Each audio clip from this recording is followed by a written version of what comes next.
1986, over Alaska, Japan Airlines encountered something truly inexplicable in the night sky. These guys were flying from Paris to Tokyo. They noticed a very bright light, and it's following them. The pilot, Kenju Tarachi, had described it as being several times larger than his airplane, and his airplane had an elevator in it. It was huge. And Captain Tarachi was open about the fact that he was afraid during this event. But the Japanese airline incident was hardly unique. Incidences like this were much more widespread than anybody realized. UFOs definitely represented an aviation safety hazard. There were many cases documented that showed that. And yet, the government didn't seem to care. The U.S. government closed its formal study of UFOs in late 1969. The cases that required investigation, none of that went away. And so people stepped in to fill that void. Thankfully, these events were recorded by civilian researchers. It showed that the phenomenon was continuing and that it was extensive, that it was widespread. I mean, look what these people are saying. Look what they've documented. This is real, and it's a safety hazard. Ufology today is in the state, I would say, that, say, chemistry was when chemistry was alchemy.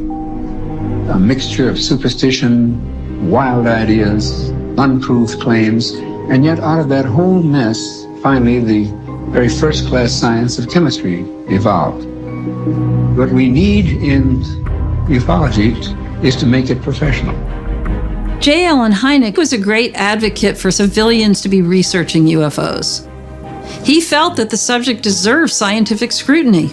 After Hynek died in 1986, his work was carried on by a handful of national UFO research groups. Even though the government wasn't paying attention, the civilians were. My goal in writing about UFOs has been mainly to bring information forward to the public, but beyond that, it's to motivate the official world to pay attention.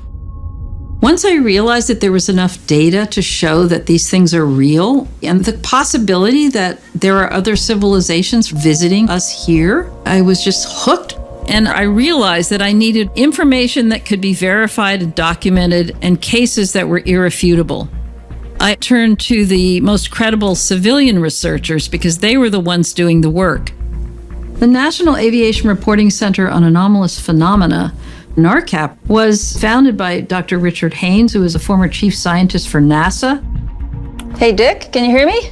I sure can. Sure is good to see you. What is your reflection on, looking back at NARCAP, like why you started it? Well, I'd spent quite a number of years as a hobby studying this phenomenon.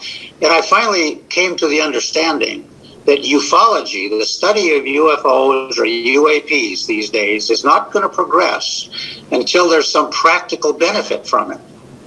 And so I came up with this idea, let's look at aviation safety.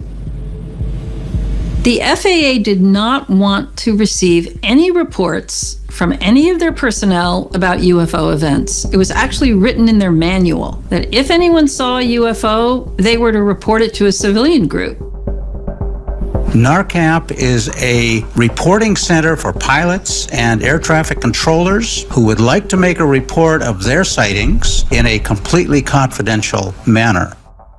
We are looking carefully at events that are happening in our skies all the time where flight safety could be impacted. Our objective is to make flying safer. The work I did with NARCAP and really getting familiar with the aviation safety hazards, I became more focused on that as an important component of this whole issue.